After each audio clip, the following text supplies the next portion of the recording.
Samedi, on a le 7 novembre.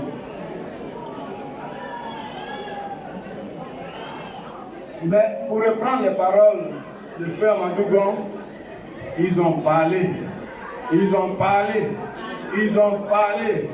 n'y aura pas d'élection. Il n'y aura rien ici. Ouattara ne sera pas président. Mais ils ont parlé. Ouattara a continué. Concorde a continué. Le RHDP a continué.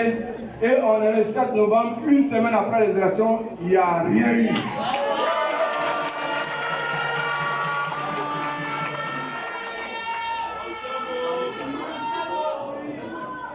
Il n'y a rien eu. Parce que vous savez, ça a été dit ici.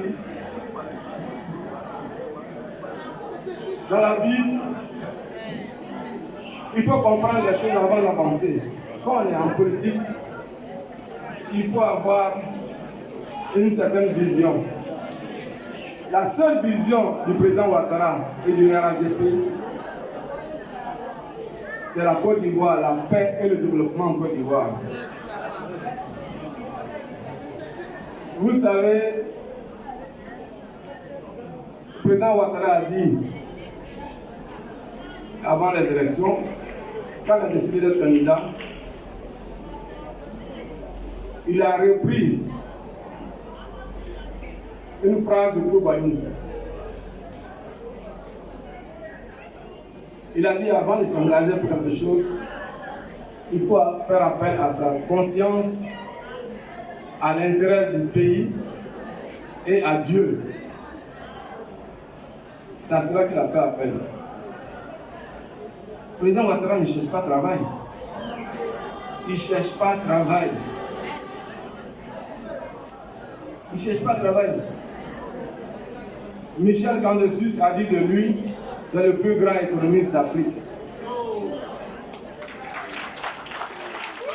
Le plus grand économiste d'Afrique. Il ne cherche pas de travail. Au FMI là-bas, c'est lui qui supervisait tous les pays en difficulté. Donc aujourd'hui, là, il s'était déjà apprêté. Il avait créé son institut. Il y a beaucoup de pays qui auraient souhaité qu'il soit leur président pour les sortir d'affaires. Et nous, on a le monsieur ici, et je ne sais pas si c'est pas la jalousie, mais c'est quelqu'un de tellement consciencieux et qui aime tellement son pays, il a dit je ne vais pas les laisser faire. Vous imaginez s'il n'était pas là? Tous ceux qui sont en train de fuir maintenant là, ça va devenir quoi? Chacun d'entre eux cherche à être président. Si on leur avait laissé la faire, la guerre allait commencer entre eux et ça n'allait pas contre la Côte d'Ivoire. Or, vous avez décidé en tant que peuple de Côte d'Ivoire que vous êtes maintenant IRN. Vous êtes IRN. Et les gens qui vous regardent dans les yeux, ils regardent le peuple, ils regardent l'armée, et ils disent, je vous demande de vous lever. Toi, tu es en France, ça va, tu demandes aux gens de se lever ici. Comme l'ambassadeur nous l'a dit tout à l'heure, va empêcher les élections là-bas d'abord en France, avant de demander aux Ivoiriens sur le terrain ici de ne pas aller aux élections. Donc, Alassane Ouattara est entré en lui-même, fait appel à sa conscience. Il dit, j'avais préparé quelqu'un. Malheureusement, Amadougon est parti trop tôt. Qu'est-ce que je fais pour la Côte d'Ivoire? Parfois, il y a des choses, peut-être c'est Dieu qui décide, hein? C'est Dieu qui décide ça. Il a préparé Amadougon. Dieu a dit, non, ça ne sera pas Amadougon, ça sera toi. Il a réfléchi, il a fait appel à sa conscience. Il a regardé la Côte d'Ivoire qui lui demandait. Nous tous aussi, on lui a demandé pardon. Si tu n'es pas candidat, ça sera très très difficile pour la Côte d'Ivoire. on va retomber dans les mêmes choses. Donc, il faut mettre de côté ton confort personnel et bien nous aider. C'est ce qu'il a accepté. Il a réfléchi, il a prié et Dieu lui a dit, il faut y aller. C'est pourquoi aujourd'hui, le 7 novembre, la Côte d'Ivoire est là, en paix. Et tous ceux qui avaient des idées bizarres et qui sont incapables et qui veulent être président. Tu vas être président pourquoi? Il ne s'agit pas de dire je vais être président. Est-ce que tu es capable d'être président? Parmi tous ceux-là, il y en a qui ont déjà essayé, ils ont occupé de hauts postes. Mais qu'est-ce que ça a donné? Il a fallu qu'Alassane soit là pour que, en 10 ans, il rétablisse, après la guerre, il rétablisse tous les services de base. Il rétablisse la sécurité et qu'il ait un taux de croissance de 8% chaque année. Aujourd'hui, il y a une structure qu'on appelle le London Stock of Exchange. On dit la Côte d'Ivoire est en pré-émergence, compte tenu de tous les résultats qui ont été obtenus en Côte d'Ivoire. Et malgré la crise sanitaire, la Côte d'Ivoire a fait 1,5% de croissance malgré la crise, là où d'autres pays, les pays européens, sont en récession, à -6, à -7. Donc quelqu'un comme ça, là, qui est un expert du développement, pourquoi vous, en Côte d'Ivoire, vous l'avez et vous voulez le rejeter? On ne pouvait pas accepter ça. C'est pour ça que vous vous êtes levé, vous vous êtes pressé pour que les élections aient lieu et qu'ils fassent un coup KO. Je voudrais donc vous remercier parce que vous avez réussi votre pari par amour de votre pays. Vous avez réussi ce pari. Partout vous en dites oui, il n'y aura pas d'élection, il n'y aura pas de ceci ou cela. Et ils sont là pour gâter. Ouattara est là pour arranger, pour construire. C'est ça qui est la vérité. Donc les élections ont pu avoir lieu. Vraiment, je voudrais rendre un grand hommage au président Ouattara. Parce que s'il n'avait pas accepté d'être candidat, c'était le chaos et le désordre. Il y en a qui disent que oui, parce que les candidats, après les élections, ça sera la catastrophe. Où est la catastrophe là? Où ça y est? Il n'y a pas de catastrophe. C'est le contraire. Il s'est levé. Il a fait face à toutes les adversités. Et aujourd'hui, ils sont en déroute. Comment des hommes politiques, après avoir dit tout ce qu'ils ont dit, aujourd'hui sont obligés de fuir. J'allais rire si ça ne faisait pas pitié, si ce n'était pas triste. Parce que ça fait à la fois rire, et puis bon, c'est triste en même temps. En fait, pitié. Avec tout ce parcours-là, vous arrivez à la fin de votre carrière et vous vous comportez comme ça. Votre propre pays, vous voulez que le pays se gâte.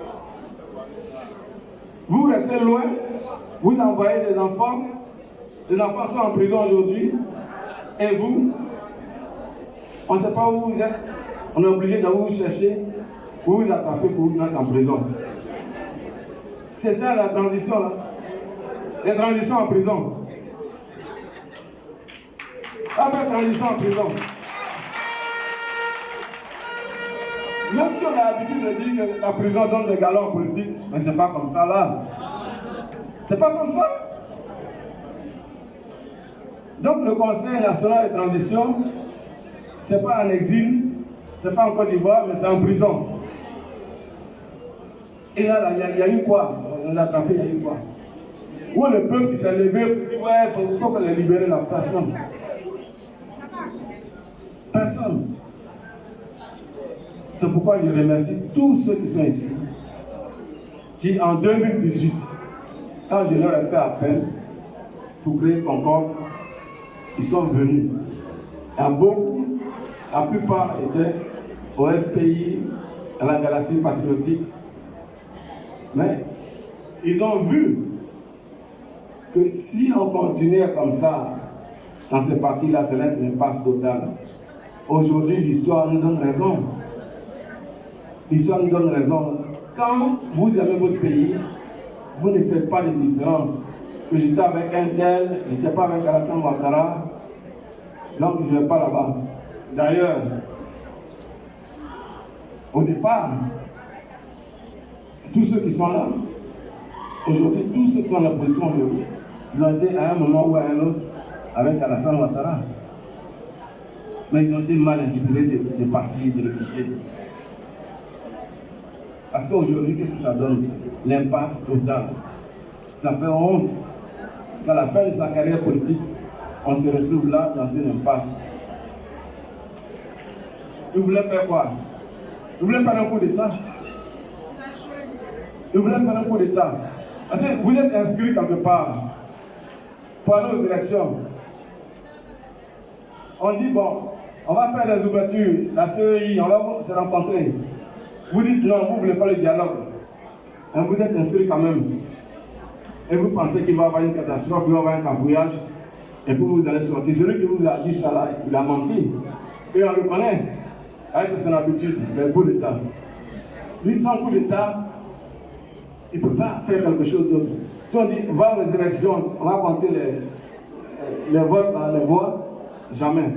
Donc il veut passer par des raccourcis. Et je suis vraiment triste que tous ces hauts cadres du RHDP aient cru aux promesses de ce spécialiste de coup d'État. Mais je me demande à quel moment il va venir se présenter devant vous ici pour dire je vais encore faire la politique. Et je ne sais pas s'il va revenir. Parce que là où il est là-bas, s'il a réussi à tromper certains cadres, on a bien vu qu'il n'a pas réussi à tromper la population. Parce que ça n'a pas marché. Tous les enfants se confessent maintenant. Ceux qui ont mis les arbres sur la route, ceux qui ont voulu mettre des murs sur la route derrière Soko, et tous se confessent. Ils sont en train de désigner ceux qui les ont envoyés.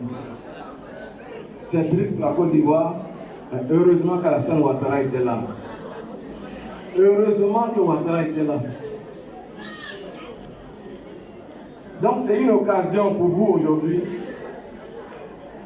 de consolider votre alliance avec Ouattara. Parce que vous avez vu de vos propres yeux qui est pour la destruction de la Côte d'Ivoire et qui est pour la construction, la paix et le développement en Côte d'Ivoire. Son bilan parlait déjà pour lui, mais le meilleur est à venir. Dans ce nouveau mandat, vous allez voir ce qui va se passer. Pour les jeunes, pour les femmes et pour toute la Côte d'Ivoire, ça ne fait que commencer. Ça ne fait que commencer.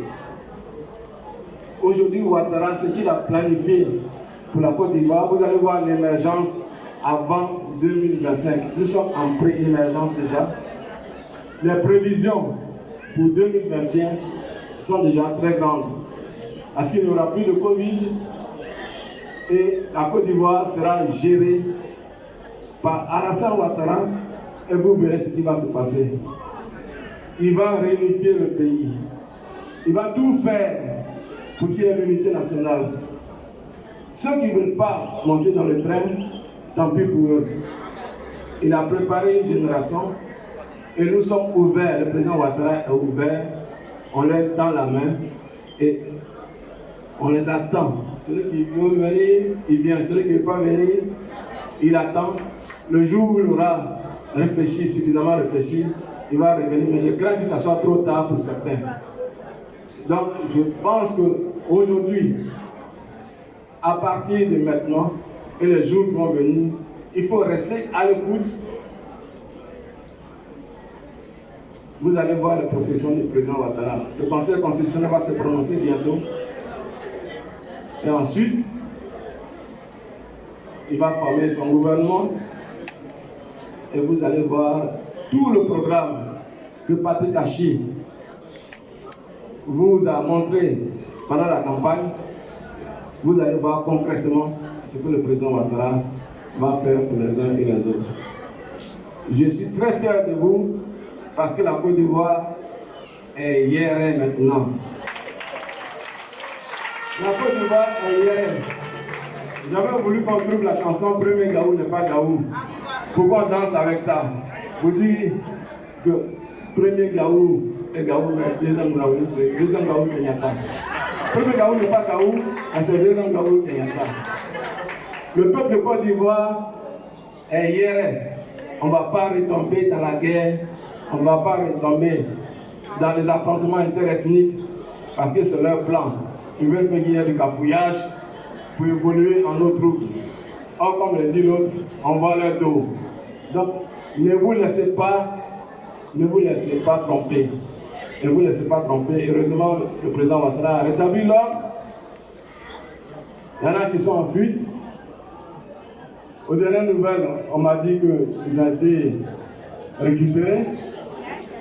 Je ne sais pas si c'est vrai. On dit qu'ils ont été récupérés pour répondre de leurs actes. Donc vous voyez, il y a ceux qui veulent déconstruire, ceux qui veulent casser, et il y a Ouattara qui veut construire et qui veut qu'il y ait la paix et le développement en Côte d'Ivoire. Ado, ado, ado, ado, ado, ado, ado, ado, ado, ado, ado,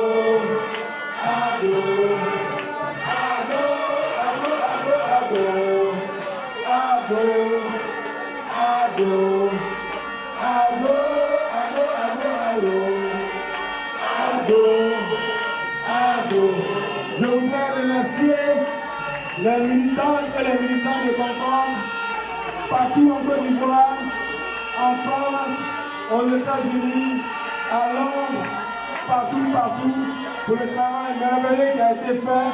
Ado, ado, ado, ado, ado.